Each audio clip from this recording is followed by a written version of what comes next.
Gupta ji retire क्या हुए, उनकी तो जैसे जिंदगी ही उलट पुलट हो गई। एक प्राइवेट कंपनी में कैशियर के पद पर लगभग 35 साल काम किया, लेकिन सेहत खराब रहने की वजह से नौकरी छोड़नी पड़ी। जो महीने की बंधी हुई पगार आती थी वह बंद हो गई। प्रोविडेंट फंड से जो पैसे मिले थे उनमें से अधिकतर पैसे तो बेटे की शादी में लग गए। पत्नी का देहांत हुए काफी साल गुजर चुके थे। एक बेटा था जो एक्सपोर्ट कंपनी में अच्छे पद पर लगा हुआ था, अच्छी पगार मिलती थी और साथ में बोनस भी मिलता ही रहता था। उसकी शादी एक बहुत ही सुशील स्वभाव की लड़की से हुई थी।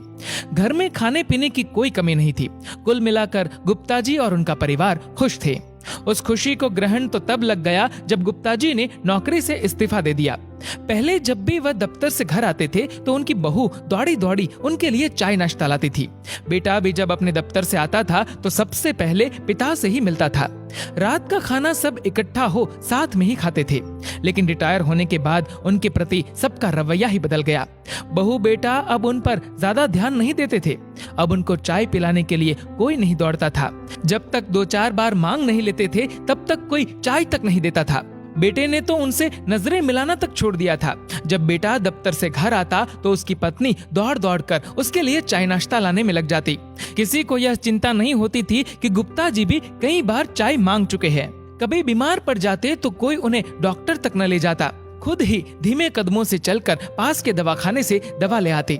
बहू बेटे ने कभी बीमारी तक में उनसे उनका हालचाल नहीं पूछा।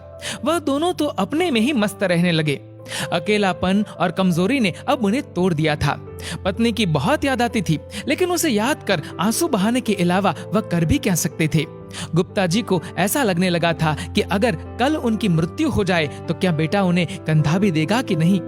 रोज इन्हीं दुख भरी बातों के बारे में सोचते हुए न जाने कब उनकी आंख लग जाती। एक दिन वह बाजार से अपनी दवा लेने गए।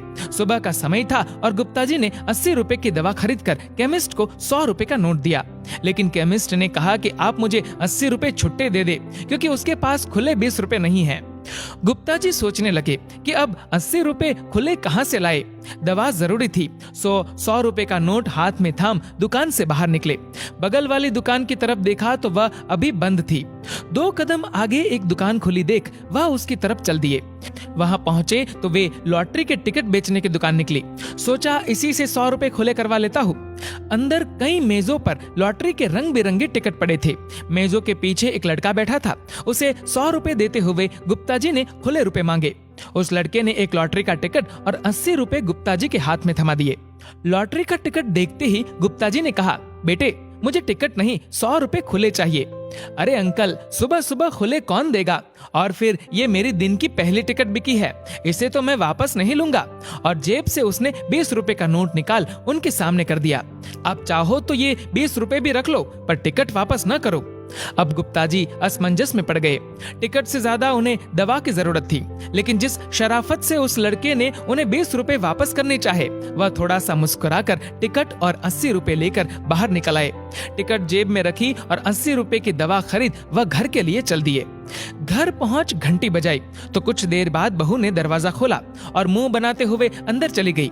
गुप्ता जी भी अपने कमरे में गए और दवा की खुराक लेकर लेट गए। कुछ देर बाद उन्हें नींद आ गई। दोपहर 12 बजे उनकी नींद खुली तो कुछ अच्छा महसूस कर रहे थे। शायद दवा असर कर रही थी। कुछ देर सुस्ताने के बाद वह उठे और कुर्सी पर बैठ गए। तभी उन्हें लॉटरी टिकट का ध्यान आया तो उन्होंने जेब से निकाल उसे देखा। लॉटरी का पहला इनाम था 1 करोड़। गुप्ता जी मुस्कुरा दिए। 1 करोड़ का इनाम तो क्या, मुझे 20 रुपए भी मिल जाए तो चलेगा। खैर ध्यान से देखा तो पता चला कि लॉटरी का रिजल्ट तो कल ही आने वाला था। उन्होंने टिकट को अपने पर्स में रख दिया। दिन बीत गया, रात हो गई और खाना खाकर गुप्ता जी सो गए। कई महीनों बाद उनके सपने में उनकी पत्नी से मुलाकात हुई। पत्नी मुस्कुरा रही थी और सपने में ही गुप्ता जी अपनी नर्क जैसी जिंदगी का दुखड़ा रो रहे थे। पत्नी सिर्फ मुस्कुराती रही और सुनती रही, लेकिन सपना टूटने से पहले कह गई, अब आपका दुख दूर हो जाएगा। और इतना सुनते ही गुप्ता जी की नींद खुल गई। अंधेरे में टेबल पर पड़ी घड़ी पर नजर गई तो सुबह के 4 बजे थे। उठकर बैठ गए और सपने में कहीं पत्नी की बात को सोचने लगे। कहीं मेरे दुख दूर होने का मतलब ये तो नहीं कि मेरी मृत्यु नजदीक है। अगर ऐसा होता तो पत्नी मुस्कुरा क्यों रही होती? मेरे मरने पर वह खुश क्यों थी? शायद इसलिए कि मैं भी अब उसके पास पहुंच जाऊंगा। उन्हें कुछ समझ नहीं आ रहा था। तरह तरह के सवाल और उनके जवाब दिमाग में घूमने लगे और इन्हीं को सोचते सोचते उनकी फिर से आंख लग गई। सुबह 8 बजे नींद खुली तो खुद को काफी हल्का महसूस कर रहे थे, मगर फिर वही सवाल उनके मन में घमासान करने लगे।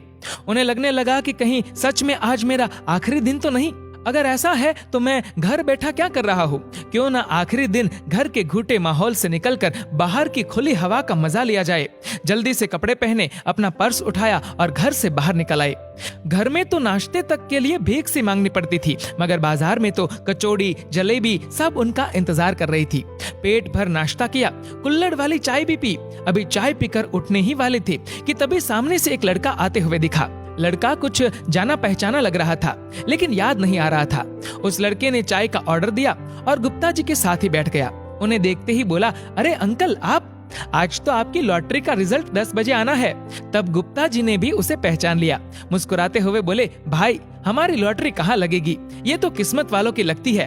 अंकल, किस्मत वाले भी भगवान के ही बंदे होते हैं, किसी दूसरी दुनिया से नहीं आए होते। ये कह वो हंस पड़ा। तब गुप्ता जी को लॉटरी के टिकट की याद आई। पर्स से निकालकर उसे देखने लगे तो उस टिकट में उन्हें ऐसा लगा जैसे माँ लक्ष्मी की फोटो के स्थान पर उनकी पत्नी खड़ी मुस्कुरा रही है। आंखें नम सी हो गई। 10 बजे ही थे कि गुप्ता जी के कदम खुद ही लॉटरी की दुकान की तरफ बढ़ गए। वहाँ तो अच्छी खासी भीड़ जमा थी। सब रिजल्ट निकलने का इंतजार कर रहे थे और रिजल्ट जब निकला तो बहुत से मायूस होकर वहाँ से चल दिए। कुछ ही लोग बचे थे। गुप्ता जी को देख वह लड़का बोला, अंकल अपना टिकट तो दिखाओ, शायद माँ लक्ष्मी आप पर ही मेहरबान हुई हो। और जब टिकट का नंबर मिलाया गया तो सच में ही गुप्ता जी ने 1 करोड़ का इनाम जीत लिया था। चारों तरफ से लोग गुप्ता जी को बधाइयां दे रहे थे। वह लड़का तो बार बार गुप्ता जी को गले लगा रहा था, जैसे कोई बाप अपने बेटे के फर्स्ट आने पर करता है। मगर गुप्ता जी अभी तक इस सच्चाई को हजम नहीं कर पा रहे थे। उन्हें यकीन ही नहीं हो रहा था कि जीवन में पहली बार लॉटरी का टिकट खरीदा और वह नंबर लग गया।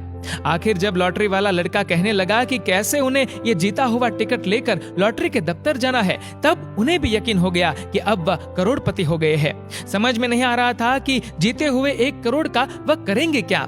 खैर, करोड़ का टिकट ले वह घर पहुंचे ही थे कि उनकी बहू ने बहुत दिनों बाद खुशी से उनके लिए दरवाजा खोला और झुककर उनके पांव छुए। दौड़ी हुई गई और उनके लिए शरबत का गिलास ले आई। नाश्ते में क्या लेंगे ये भी पूछा। कुछ हैरानी तो हुई, फिर गुप्ता जी समझ गए कि लॉटरी जीतने की खबर इसको मिल चुकी है। दोपहर के खाने की टेबल पर तरह तरह के व्यंजन सजाकर बहू ने उन्हें खाने के लिए जिद करके बैठाया और गर्मा गर्म रोटियां सेक कर उन्हें खिलाई। बहू ने शायद बेटे को भी खबर कर दी थी, क्योंकि अभी खाना चल ही रहा था कि बेटा कई तरह की मिठाइयां लेकर घर पहुंच गया। उसने भी आज बड़े लंबे समय के बाद पिता के पांव छुए और साथ में बैठ भोजन करने लगा। बीच बीच में अपनी पत्नी को आवाज लगा देता कि पिताजी के लिए यह लाओ वह लाओ। गुप्ता जी भी समझ चुके थे कि ये प्यार और आदर उनका नहीं बल्कि 1 करोड़ की लॉटरी का हो रहा है। चुपचाप मुस्कुराते हुए खाना खाते रहे, मगर मन अंदर से रो रहा था। तभी उन्हें सपने में आई पत्नी के शब्द याद आ गए, अब आपका दुख दूर हो जाएगा। गुप्ता जी के सांसारिक दुखों का अंत तो शायद 1 करोड़ की लॉटरी ने कर दिया था, लेकिन मन का दुख तो शायद कभी भी कम नहीं हो पाएगा। रिश्ते नाते वही लंबा चलते हैं जो इंसानियत और एक दूसरे के प्रति प्रेम से भरे हो, ना कि जो सिर्फ भरी जेब को देख निभाए जाए। अपने माता पिता की सेवा करना हर बेटे बेटी का फर्ज होता है। उसे सिर्फ एक बोझ समझकर नहीं बल्कि दिल से पूरा करना चाहिए। दोस्तों, इस वीडियो को लेकर आपकी क्या राय है नीचे कमेंट करके जरूर बताएगा। और अगर आपको ये वीडियो अच्छा लगा हो तो इस वीडियो को लाइक करेगा, शेयर करेगा ज्यादा से ज्यादा लोगों तक, और ऐसी ही और भी इंस्पिरेशनल वीडियोस के लिए सब्सक्राइब करें हमारे YouTube चैनल को और Facebook पर फॉलो करें हमारे पेज को। धन्यवाद।